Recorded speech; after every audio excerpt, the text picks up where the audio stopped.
Hello hi नमस्ते आशा करुच्ची भल थे समस्ते। आज मो झीर जन्मदिन तो जन्मदिन आज कौन कौन हो आपण मान सहित निश्चिंत तो सेयार करी आ गोटे बहुत सुंदर भिडटे मुझे आनी आपण मान सहित सेयार करी। चलतु देखिए कौन कौन हो देखु एबे आम मंदिर शनि मंदिर पलि आसु कहीं आज शनिवार पड़ी मो झीर जन्मदिन तो शनि कथी की पलि आसु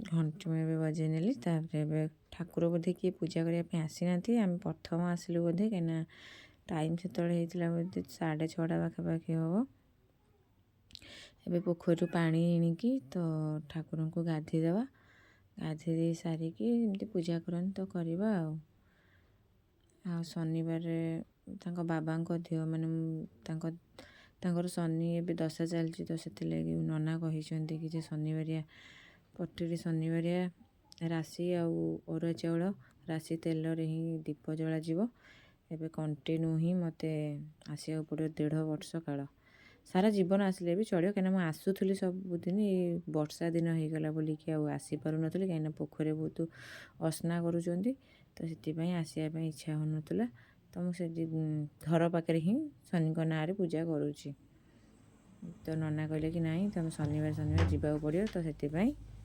शनिवारिया तो सबुदिन मंदिर जीवी ये मो ननंद भी पूजा कर नहीं मो पूजा सारा पर से पूजा करते फाइनाल चलो घर को जीवा तापर कौन कौन कर आम मंदिर जीमु बोलिकी बाहरी गलु आपण को तो आ गोटे ब्लॉग रे मु कही कि आम मुनिया मठ जाइए कठणी मठ जीमु आपण सहित किसी माने मु जानी ना एबे नुआ नुआ बाहर होमती कहबी जे 2-3 वर्ष है तो मुनिया मठ सेटा एटा है कठणी मठ आउ जो आपण मानू जो कही कि जे कि जीवंता ही समाधि दिया प्रकृत यही मंदिर ही जीवंता ये समाधि दिया से जो जीवंता दिखाई से काले से माने माटी तले तले काले पूरी की ही पड़े एक कथा सत कि मिछ मुझे जानी एटा तो काल काल को गोटे अच्छी तो सेटा भी सत हो जो कथाटा उठी गुरुजन मैंने कहते से तो सत हो से बाबा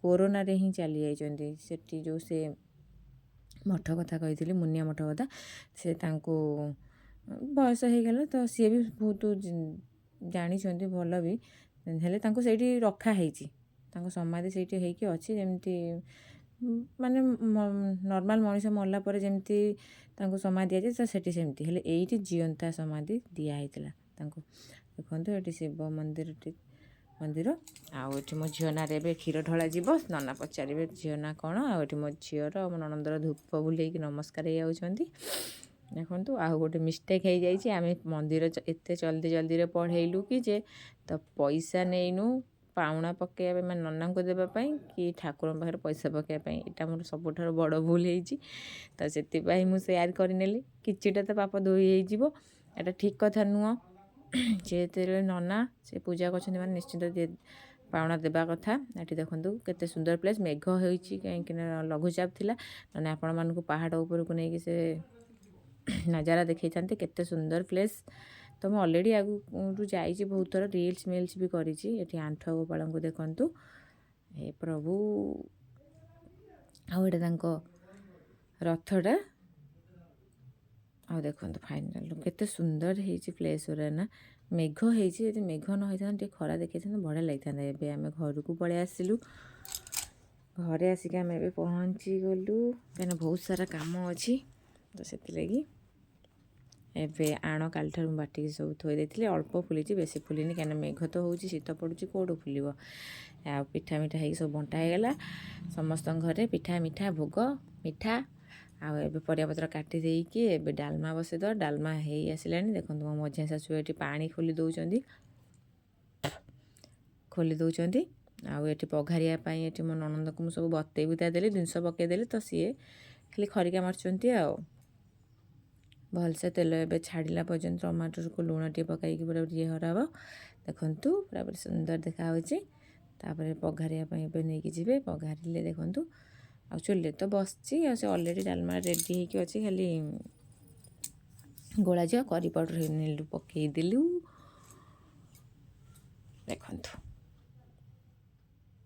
तापर ए धनिया पत्र ମୁଁ ଏଥର ପକାଇଛି କରି ପାଉଡ଼ର ପଡ଼ିଛି ମସଲା ଅନୁସାରେ, ଆଉ ପଡ଼ିଛି ଜିରା ଗୁଣ୍ଡ, ଲଙ୍କା ଗୁଣ୍ଡ, ଆଉ ଗୋଟା ଗରମ ମସଲା ଗୋଟେ ପ୍ୟାକେଟ୍ରେ 25 ଟଙ୍କିଆଟେ, ତାକୁ ଗ୍ରାଇଣ୍ଡିଙ୍ଗ କରି ପକା ହେଇଛି। ଏଠି ଆମେ କ୍ଷୀରି ମାନେ ସେଇଟା ଗ୍ରାଇଣ୍ଡିଙ୍ଗ କରିକି ପକା ହେଇଛି ଆଉ ଟିକେ ଭଜା। ଏଠି ଦେଖନ୍ତୁ ମୋ ସାନ ପିସ୍ ଶାଶୁ ହେବେ, ତ ଏଠି ମୋ କ୍ଷୀରି ପୁରାପୁରି ପ୍ରସ୍ତୁତ ହେଇଗଲାଣି।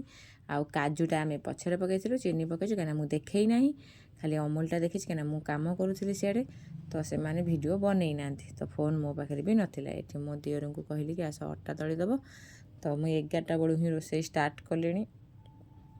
ସରୁ ସରୁକା ହେଇଗଲା 4ଟା ନୁହଁ 5ଟା ହେଇଗଲା କଣ୍ଟିନ୍ୟୁ।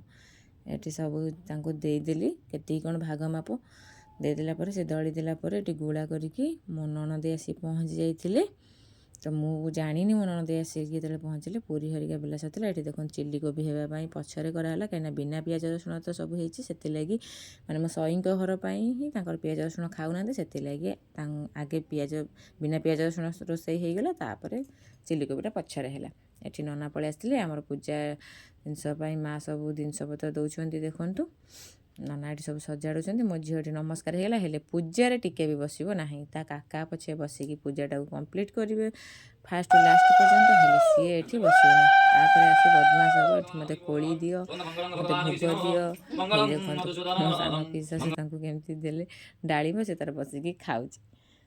ତ ଛୋଟ ପିଲା ସେଥିରେ କ'ଣ ଅଛି, ଚଳିବ। ଏଠି ଡେକୋରେସନ୍ କରାହେଉଛି, କେକ୍ କଟାଯିବ ବୋଲି, କାହିଁକିନା ଆମର ତ ଏଇଟା ଛୋଟ ଘରଟା, ତ ଆମର ନୂଆ ଘରକୁ ଆମେ ଯାଇନୁ, ଘର କାମ ସରିନି, ତ ସେଥିଲାଗି ଆମେ ଏଇଠି ହିଁ ସେଲିବ୍ରେସନ୍ କଲୁ। ତ ଯାହା ବି ଆମର ଗରିବ ଘର ଯାହା ଅଛି ଆମେ ସେଇଆ ହିଁ କଲୁ।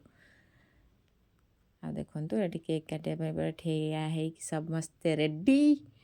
ଆଉ କେକ୍ କାଟିବା ପାଇଁ ଏଠି ମୋ ଝିଅ ଟୋପି ଦେଉନେଇ, ଆଉ ତାର ତ ଡ୍ରେସ୍ ଆଜି ହେଇଛି 7-8 ହଳ କି 9 ହଳ, ହେଲେ ତା ଇଚ୍ଛା ଯେଉଁଟା ପିନ୍ଧିଲା ଆଉ ସବୁ କାହିଁକି କୋତରା କରିଦେଇଛି। କୋଉଠୁ ତାର ମାମୁଁ ଘର ଆଣିଥିଲି, ଆଉ ଗୋଟେ ମାମୁଁ ଘର, ମାନେ 2ଟା ତାର ମାମୁଁ ଘର ଆଣିଥିଲି। ଆସିଥିଲା ସକାଳୁ ଗୋଟେ ମାନେ ସନ୍ଧ୍ୟାବେଳେ ପିନ୍ଧିଥିଲେ, ତ ବର୍ତ୍ତମାନ ଛାଡ଼ି ଦେଇଛି, ତ ରାକ୍ଷୀ ଦେଇଥିଲେ। ଏଟା ତା ମାମୁଁ ଘର ଆଣିଥିଲେ, ତ ଆଉ ଗୋଟେ ମାମୁଁ, ତ ସେ ପିନ୍ଧିକି ସେଇଟା କେକ୍ କାଟିଲା। ଏଇଠି ତା ମାମୁଁ ମାନେ ଠିଆ ହେଇଛନ୍ତି, ସାନ ମାମୁଁ ବଡ଼ ମାମୁଁ, ଆଉ ସବୁ ସରିଗଲା। ହେଲେ ଭୋଜି ଭାତ ମୁଁ ଖାଇବା କିଛି ଦେଖେଇ ନାହିଁ, ସରି, କାହିଁକିନା ମୁଁ ଥକା ଯାଇଥିଲି, ଆଉ ଭିଡ଼ିଓ ମୁଁ କରିପାରିଲିନି। ମୋତେ ମୋ ନଣନ୍ଦ ହେରିକାଙ୍କୁ କହିଥିଲେ କରିବା ପାଇଁ, ତ ସେ କଲେନି। ଏଇଟା ହେଲା ତା ପରଦିନ ଭିଡ଼ିଓ।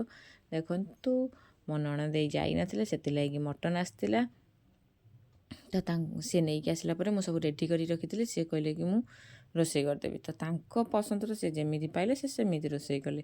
ଦେଖନ୍ତୁ ନୂଆ ଷ୍ଟାଇଲ୍ରେ ରୋଷେଇ ଆପଣମାନେ କେବେ ବି ଦେଖିନଥିବେ। ତାଙ୍କର ଆଗେ ପକାଇଦେଲେ ତେଲ, ତାପରେ ଗୋଟା ଗରମ ମସଲା, ତେଜପତ୍ର ପକାଇଦେଲେ, ତାପରେ ପିଆଜ ପକାଇଦେଲେ, ତାପରେ ଆଳୁ ପକାଇଦେଲେ, ତାପରେ ଦେଖନ୍ତୁ ଟମାଟୋ 2ଟା ବଡ଼ ପକାଇ ଦେଇଛନ୍ତି, ତାପରେ ମସଲା ମସଲି ସବୁ ପକାଇଦେଲେ। ପକାଇଦେଲା ପରେ ଏବେ ଲୁଣ ହଳଦୀ ସବୁ ପଡ଼ିଗଲା। ଏବେ ଦେଖନ୍ତୁ ମସଲା ପୁରାପୁରି ହେଇ ଆସିଲାଣି, ତାପରେ ମଟନ୍ ପକାଇଦେଲୁ। ମାନେ ସିଏ ଯେତେବେଳେ ରୋଷେଇ କରିବେ ନା, ମୁଁ ସବୁ ଦେବି, ମୁଁ ସବୁ ହିଁ କରିବି, ବାସ୍ ଖାଲି ସେ ଖରିକା ଧରିକି ହିଁ ଘାଣ୍ଟନ୍ତି, ତା ଛଡ଼ା ଆଉ କିଛି ନୁହଁ।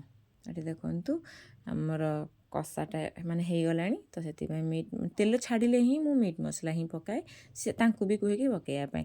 ଆଉ ଗରମ ମସଲା ମୁଁ ସେତେବେଳେ ପକାଇ ନଥାଏ, ମୁଁ ହେଇସାରିଲା ପରେ ହିଁ ମାନେ ଫାଇନାଲ୍ ବେଳକୁ ପକାଇବ, ଲାଷ୍ଟ ବେଳକୁ। ଦେଖନ୍ତୁ ଏଠି ଧନିଆ ପତ୍ର ଇଏ କରିକି ପକାଇ ନେଲି। ଆମ ବାଡ଼ି ଧନିଆ ପତ୍ର ବହୁତ ବାସ୍ନା ହେଉଛି, ଦେଶୀଟା ନା। ମୋ ଶାଶୁ ସବୁ ଫସଲ ଲଗାନ୍ତି, ଛୋଟ ମୋଟ ହଉ ଯାହା ବି ହଉ, ଯେଉଁଠି ଯାହା ମଞ୍ଜି ପାଇବ ଗଛ ଲଗାଇଦିଏ। ଏଠି ମୋ ନଣନ୍ଦେଇ ଖାଉଛନ୍ତି, ଆଉ ମୋ ଝିଅ ଦେଖନ୍ତୁ, ଆଉ ସମସ୍ତେ ଖାଇସାରିଲେଣି, ଇଏ ଖାଇକି ବି ଯାଇସାରିଲେଣି।